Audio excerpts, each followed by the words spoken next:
大家好啊，又係阿 Joy 同大家傾下偈啊。咁啊，今日係7月20號晏晝2點20分。咁啊，啱啱大埔墟火車站出車。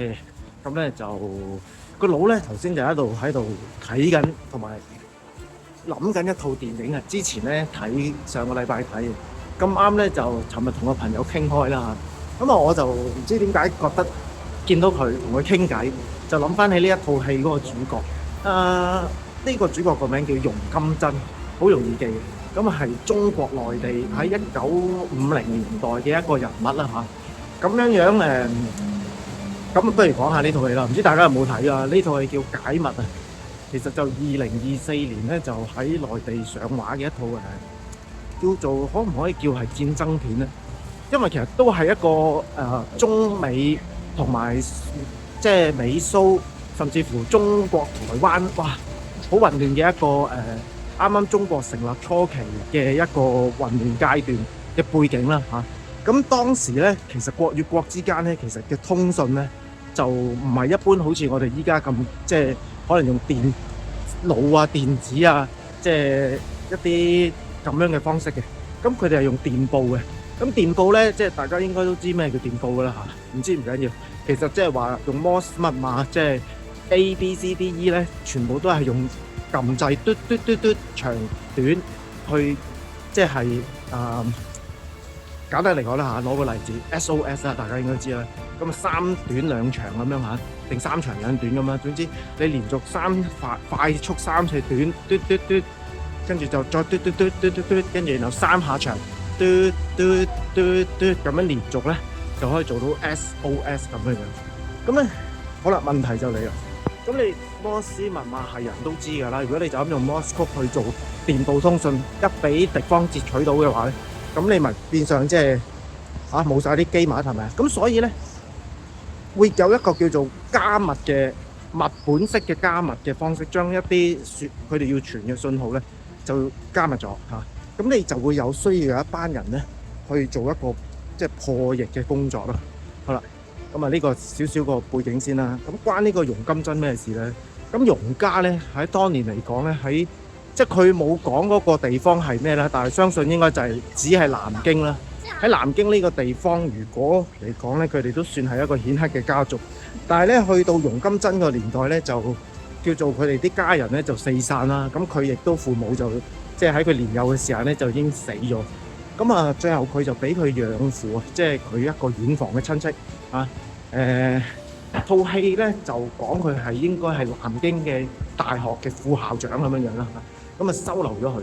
本身呢個校長咧去揾阿容金珍嘅時候咧，本身係諗住送佢去，可能係一啲寄宿學校啊，或者就咁算㗎啦。但係後尾咧，佢驚訝原來容金珍擁有一個超於常人嘅異品啊！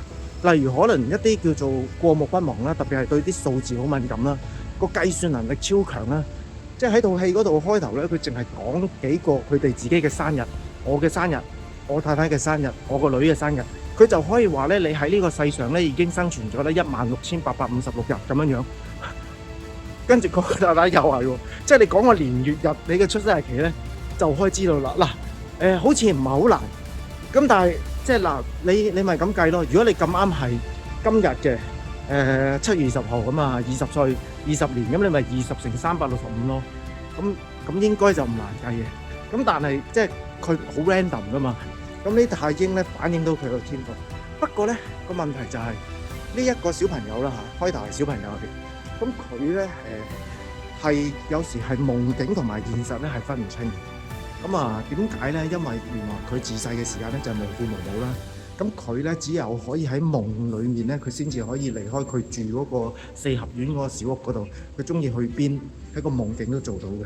而喺佢即係呢個年幼嘅時間咧，佢屋企唔知點解有個外國嘅家僕啊，即係僕人啦嚇，嚟自外國一個知名，即係我唔知係咪知名咧，但係佢係都幾叻嘅學者嚟嘅，就係會識得解夢嘅。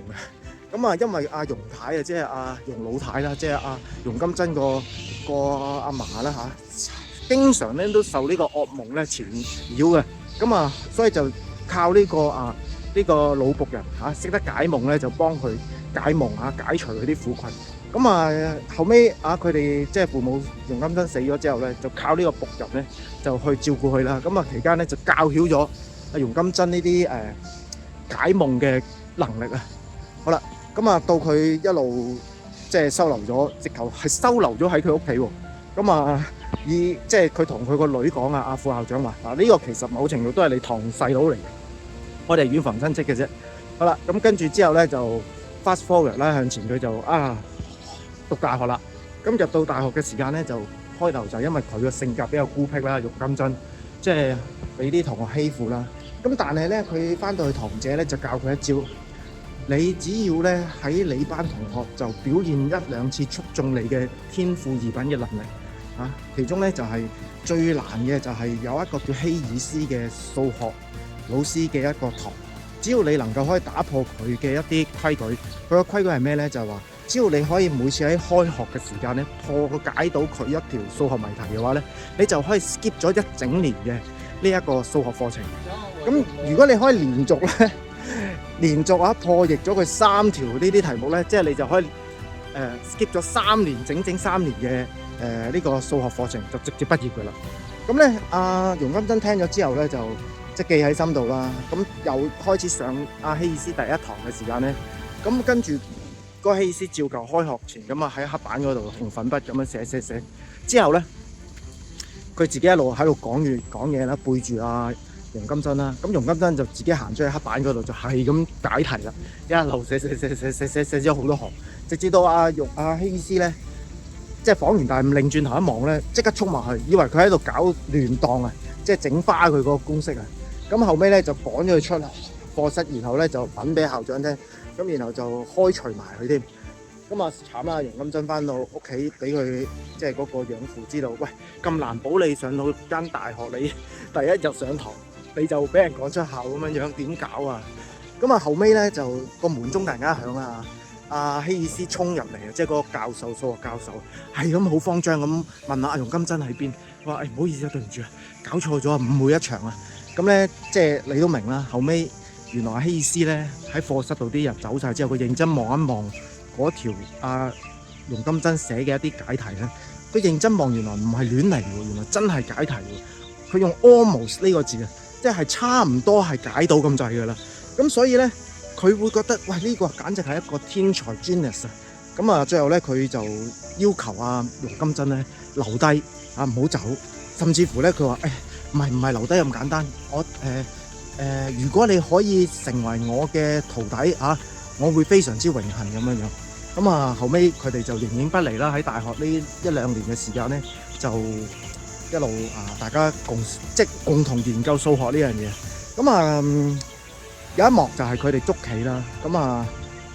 希爾斯咧就將佢個夢境一個都係成日發嘅夢話咗俾佢聽啦。夢裏面佢喺海灘，紅色嘅沙灘，有一隻巨型嘅海洋生物屍體躺喺度。要求容金珍去解，咁佢就解咗啦。即係話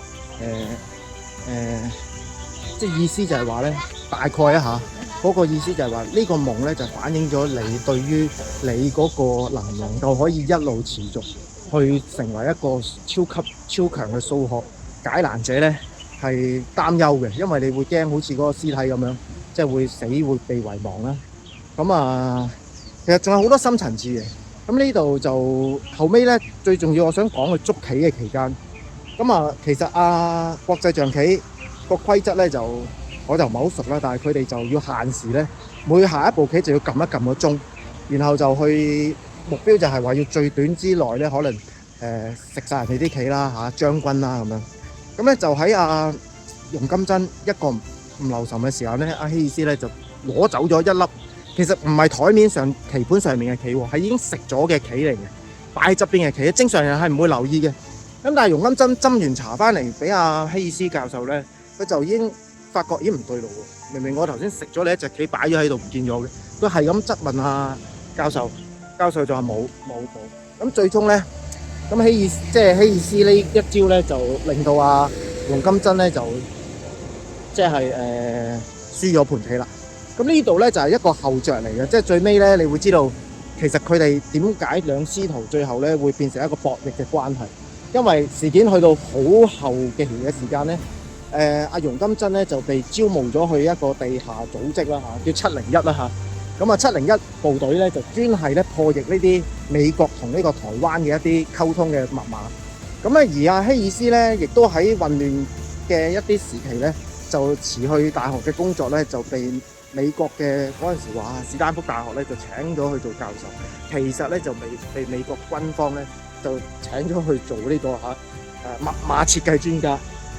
咁啊喺個過程之中咧，好緊張刺激，佢哋就互相隔空咁樣咧，好似喺度對抗咁啊。當然啦，實際上就你係見唔到個教授，希爾斯教授亦都見唔到阿容金珍。但係咧電影上咧就做到咧，好似兩個咧喺度知道緊對方做緊啲乜嘢咁樣樣。係啊，咁佢哋其實亦都有保持書信來往嘅。原來希爾斯教授咧一路有寫信俾阿容金珍，咁啊直頭勸佢，喂嗱，如果你係真係從事緊呢啲軍方嘅解密又好、密碼設計嘅工作都好，我建議你放手啦。咁其實希爾斯教授某程度真係為佢呢個徒弟好嘅。咁啊，但係呢啲信咧嘅回覆咧就唔係容金珍回嘅喎，就係嗰個701嗰個阿頭嘅老張咧就回嘅喎。咁所以咧佢即係背地裏咁樣代替阿容金珍回信嘅目的其實一個嘅啫，就第一就唔想佢即係有嗰個師徒之情影響到佢哋嗰個破譯工作啦。咁其次就係唔想佢嗰個喺個過程之中即係將佢嗰個可能你知啦，解密嘅人嗰個思路咧，某程度可能反映咗喺啲文字或者內容上面啊嘛。咁即係變相咧就總之就搞大鑊啦嚇，唔想。咁佢曾經就係喺個過程之中咧，就破解咗一個叫指密紫色 Turtle Cipher， 佢哋叫 Cipher 密碼，唔係叫曲嘅，叫 Cipher。咁你解密咧就 Decipher 咁樣。解咗阿希爾斯教授初期嘅第一隻密碼叫指密。哇！呢個指密咧就即係解密嘅過程咧，我想講就同頭先佢發夢嗰啲嘢咧好有關係。因為咧原來咧容金珍咧，佢係會透過夢境裡面嘅潛意識咧，將佢入口對住嗰啲密碼咧，去到佢夢境之後咧，佢可以串聯咗好多一系列嘅即係意象然後咧就即係參透到嗰個意思之後咧，就可以破解到。咁喺個夢境裡面咧，喺個現實度咧，你有時會分唔清。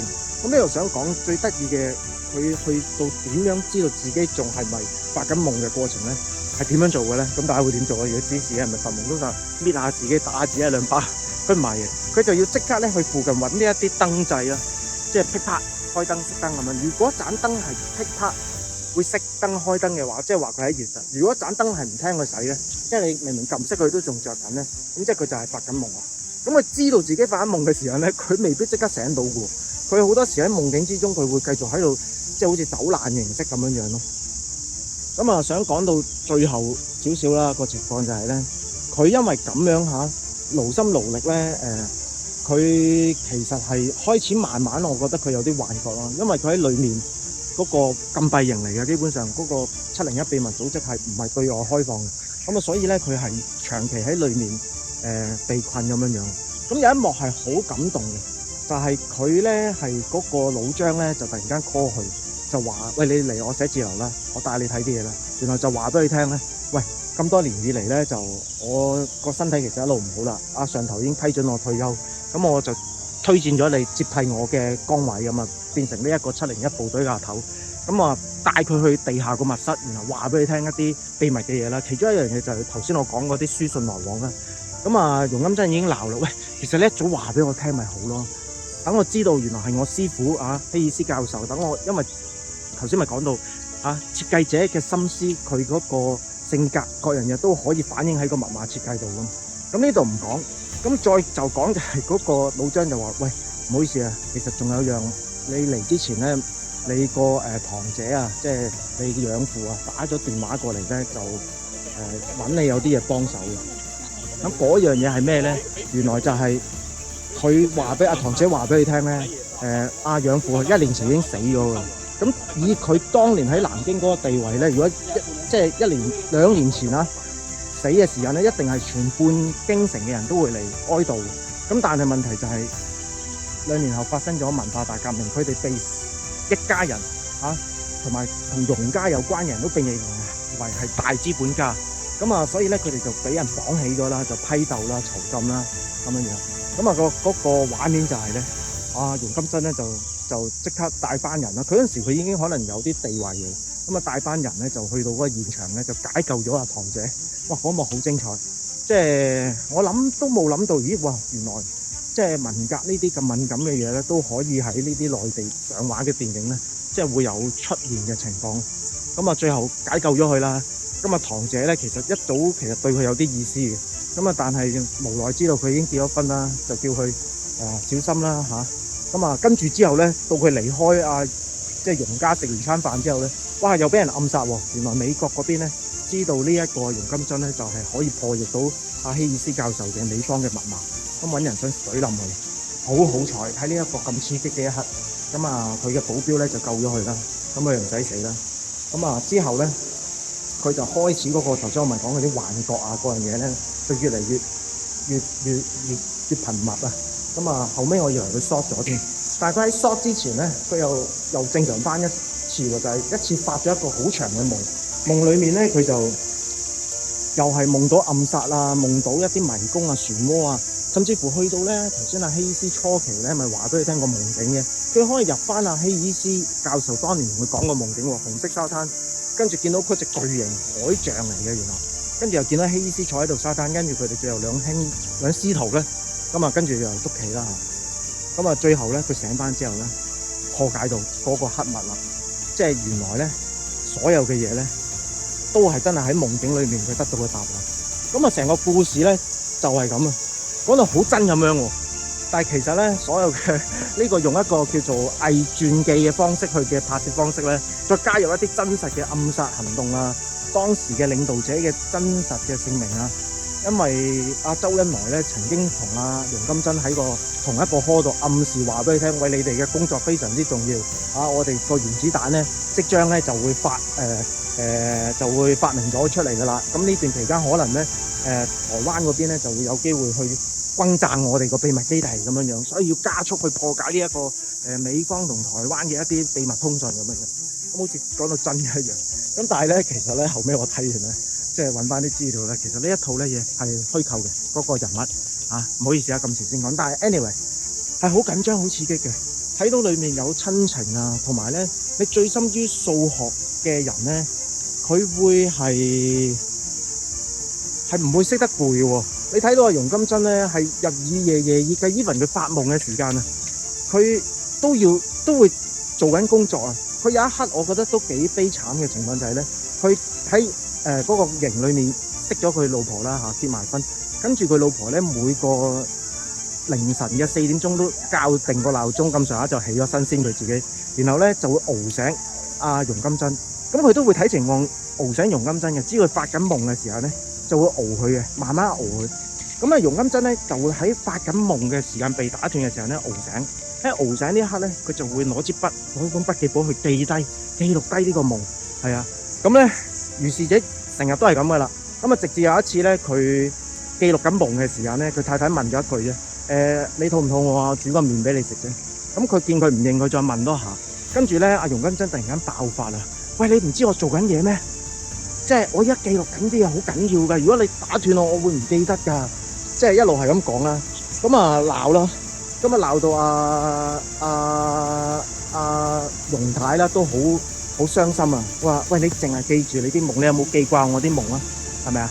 咁跟住之後佢就將佢自己個夢講啦，喺夢裏面容太你會用一啲摩斯密碼印本寫啲字出嚟咧，會寫你從來都唔會同我講嘅一啲甜言蜜語啦嚇。